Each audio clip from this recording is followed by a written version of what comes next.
From Wish TV and the All Indiana Podcast Network, this is the News 8 Daily 8 Podcast, a Wish TV News 8 update. Hi, this is Hannah Mordeau, and this is your News 8 Daily for Tuesday, November 4th. Outside, it's a cool start in the 30s, but guess what? It's going to be a really nice day ahead. Our meteorologists say this may be the pick of the week. Highs are going to be in the low 60s, but the key is it's not going to be overly windy.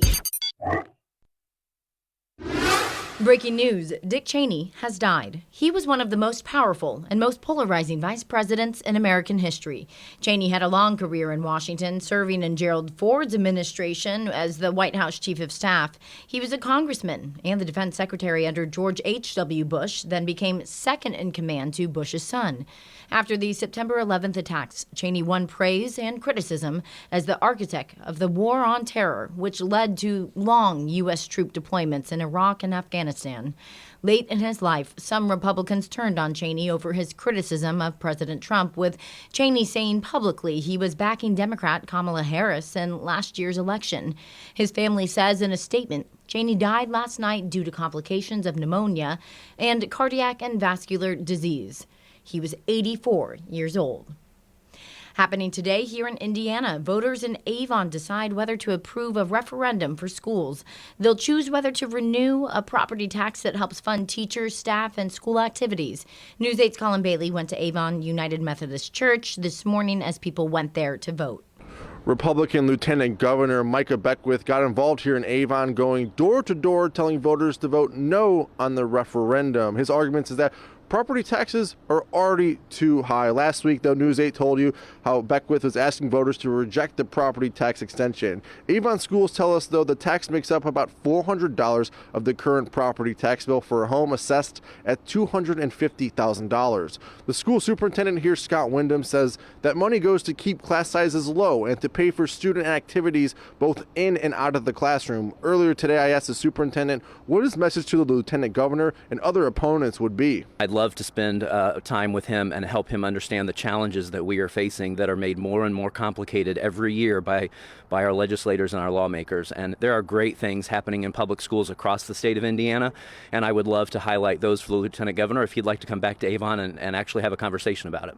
If voters approve the tax extension, it will remain in place for the next 8 years. And again, if you are looking to come out here and vote in Avon, the polls are open until 6 p.m. For now, here in Avon, I'm Colin Bailey for Wish TV and WishTV.com. Here are other school districts in the state with tax referendum votes today. Cannleton City School Corporation in Perry County in southwest Indiana.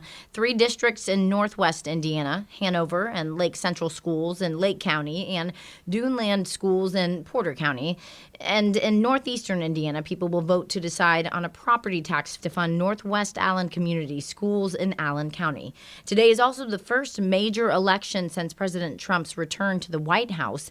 The president has not made direct campaign appearances for candidates, but as Reed Binion reports, Trump's presence and policies loom large over almost every high-profile race. Here we are with the chyron that Donald Trump is endorsing Andrew Cuomo.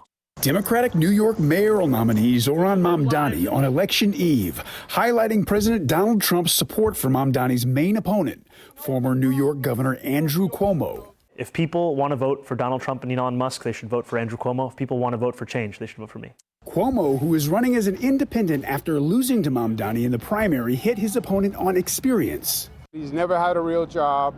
He was an assemblyman, passed 3 bills, worst attendance record in the legislature. It's all political rhetoric.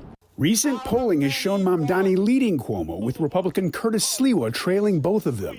2 other major contests Tuesday are the elections for governor in New Jersey and Virginia. I got news. New Jersey's not a red state. New Jersey is not a purple state. New Jersey is a blue state. In New Jersey, Democratic Congresswoman and retired Navy helicopter pilot Mikey Sherrill is running against Republican Jack Ciattarelli. This is not a vanity tour for me. I don't want to be congressman. I don't want to be senator. I don't want to be president. I don't want to write a book. I just want to right the ship. Meanwhile, in the Virginia gubernatorial race, Democrat Abigail Spanberger is heavily favored to win in her contest with Republican nominee Winsome Earl Sears. I plan on ensuring that we don't just win tomorrow, but that we crush it. I'm Reed Binion for Wish TV and WishTV.com. In Indiana, leading state lawmakers say they will call legislators together December 1st to consider redrawing Indiana's congressional districts. House and Senate leaders say the special session Governor Braun called late last month will be part of the 2026 regular session. It begins with Organization Day 2 weeks from today. Braun's decision to call a special session follows the urging of President Trump to help Republicans keep their House majority in next year's midterm elections. Lawmakers say the House and Senate will reconvene for the first 2 weeks of December, and then pause for the rest of the month and return on January 5th. The Indiana Black Legislative Caucus argues that redrawing districts targets the ballot box power of black voters. Yesterday, the caucus held another demonstration at the State House.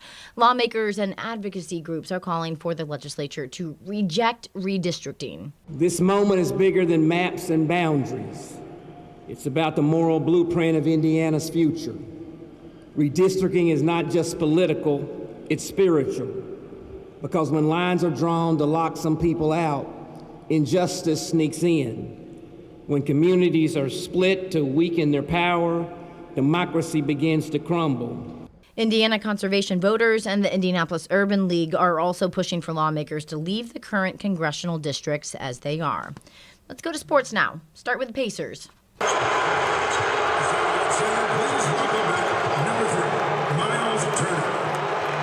That's how Indiana Pacer fans greeted Myles Turner when the team's longtime center returned for the first time last night as an opponent. In the video, you heard the jeers, the boos, the cheers as well. Turner kind of looked like he shut a book with his hands and then waved and made some faces at the fans. Turner left the Pacers after the NBA Finals, signing as a free agent in a deal with the Bucks. Turner had 9 points and 7 boards, and the Bucks superstar Giannis Antetokounmpo hit a game winner at the buzzer. Bucks win 117-115. Pacers are now 1-6 on the season. They host the Nets tomorrow night at home. Business headlines now. Let's go to Jane King. She starts with tariffs on pasta. So the Commerce Department threatening to hit Italian pasta with an anti-dumping tariff. Now, if the case isn't resolved in the next few weeks, 13 of Italy's largest pasta exporters would face these punishing tariffs of almost 100% on everything from rigatoni to spaghetti. And that is on top of the 15% imposed by the Trump administration on goods exported from the European Union. Well, Disney asked YouTube TV to restore the broadcast of its ABC network for Election Day.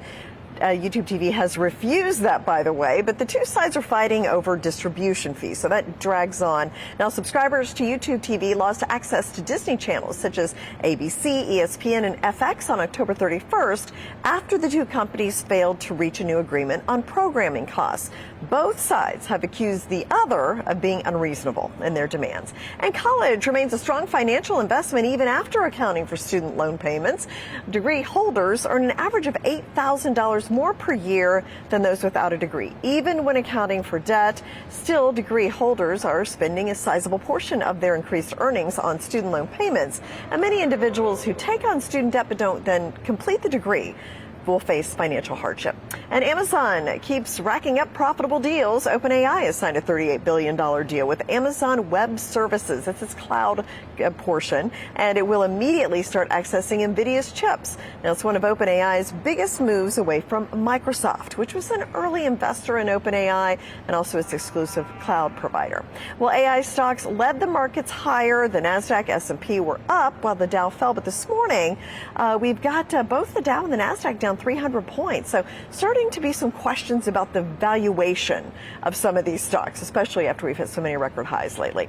Live from the New York Stock Exchange, I'm Jane King. Back to you. Here in Indianapolis, we're working to find out more information about a shooting that sent a man to the hospital in critical condition. Police say the gunfire was at around 6:45 last night, just east of 42nd and Arlington. So far, IMPD has not released any information about what led to the shooting or a possible suspect. IMPD is, though, trying to heal the community and reduce crime with its annual prayer vigil. News 8's Kat Sandoval was there. This annual event is open to the public. IMPD, community, and church leaders gathered not just for prayers, but to also create a space for healing and reflection. I met Jamaican Beans, who lost his mom last March. I believe in the power of prayer. You know what I mean? Prayer. I believe that prayer is wonderful. It's a wonderful thing. We all need to take time out and just thank God for just allowing us, to still be here. Bean's mom died of a homicide in 2024. He joins the people here to be with community, and he told me he's found peace.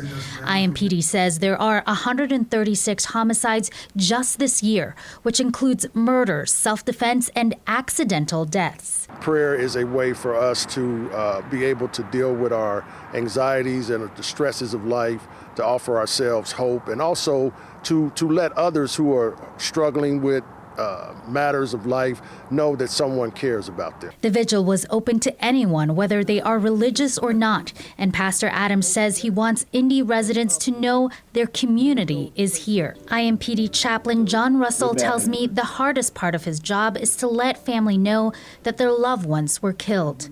One of the greatest things I think that we can do for our city is walk with persons in some of the hardest times of their life.